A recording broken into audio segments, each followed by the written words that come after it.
देखो, आज हम लोगों को पढ़ना है तरल ऊतक या उसी को संवहनीय ऊतक कहते हैं। संवहन क्या होता है?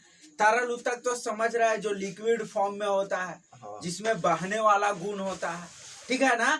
संवहन माने भी वही होता है, नहीं जैसे पदार्थ एक स्थान से दूसरा स्थान तक जा रहे हैं लिक्विड के फॉर्म में, मतलब एकदम तरल के रूप में, पिघले हुए रूप में, तो उसी को हम लोग तो है ना। तो आज हम लोग पढ़ेंगे आखिर तरल ऊतक या संवहनीय ऊतक होता क्या है, ठीक है। तो ये बताया जाता है कि तरल ऊतक और संवहनीय ऊतक बोला जाता है रक्त, जिसको रुधिर भी बोलते हैं, ब्लड बोलते हैं। तो चाहे ब्लड का हो, रक्त का हो, रुधिर का हो। एक और होता है लसिका, हम बताएंगे क्या होता है लसिका सो, है ना। तो रक्त है ना और लसिका, ठीक है, लसिका, इसी को बोला जाता है क्या, तरल ऊतक बोला जाता है, या क्या बोलते हैं, संवहनीय ऊतक बोला जाता है। और समझ में आया ना। हाँ, ये चीज किसको, रक्त और लसिका को, ठीक है। हाँ, ये संवहनीय ऊतक है।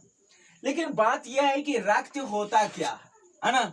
अभी देखता है आदमी जब बीमार पड़ता है और उसको इलाज किया जाता है, ट्रीटमेंट कर रहा है, ठीक नहीं हो रहा है, ऐसी ही मेडिसिन नॉर्मल करने से, तो डॉक्टर बोलेगा नहीं ब्लड टेस्ट करो, किया जाए इसको, प्रॉब्लम क्या है कि नहीं। हाँ। तो मतलब हम लोगों की शरीर का मतलब बहुत मतलब कहो इम्पोर्टेंट फैक्टर है ये ब्लड, है कि नहीं। हाँ। अगर वो दूषित हो गया, उसमें कोई डिफिशियंसी हो गया न्यूट्रिएंट्स का या और कुछ हो गया, तो समझ लो कि है ना बहुत सी प्रॉब्लम्स आने वाला है कि नहीं। तो जितना हम लोग आसानी से देख लेते हैं कि यह ब्लड है, यह रक्त है, बस यही है, तो नहीं, इसमें बहुत सारा चीज होता है ना।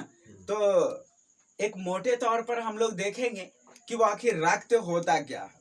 देखो, रक्त जो है ना, सबसे बड़ी पहला चीज ये जान लो कि रक्त जो है वो तरल अवस्था में होता है प्लाज्मा के कारण। रक्त में एक प्लाज्मा होता है, ठीक है ना, अवयव है उसका। तो रक्त में प्लाज्मा के कारण ही जो है वो रक्त क्या होता है, तरल होता है। यानी हम लोग ऐसे कह सकते हैं कि रक्त के तरल भाग को प्लाज्मा कहते हैं। क्या कहते हैं उसको, प्लाज्मा। हाँ, प्लाज्मा कहते हैं। रक्त के तरल भाग को हम लोग क्या कहते हैं, प्लाज्मा। हाँ, प्लाज्मा कहते हैं। तो ये समझ लो कि रक्त का दो भाग हो गया, एक ठोस भाग हो गया, एक तरल भाग हो गया। तो जो तरल भाग होता है वो क्या होता है, प्लाज्मा हो गया, है ना। और बाकी जो हो गया ये है ना ठोस भाग हो गया, उसमें आरबीसी हो गया, डब्ल्यूबीसी हो गया और रक्त कणिकाएं हो गया, ठीक है ना। ये चीज होता है। बात समझ में आया कि नहीं आया, है ना। चलो ठीक है, तो ये हो गया क्या, है ना, रक्त या रुधिर। अब देखेंगे प्लाज्मा क्या होता है। बस समझ में आ गया ना।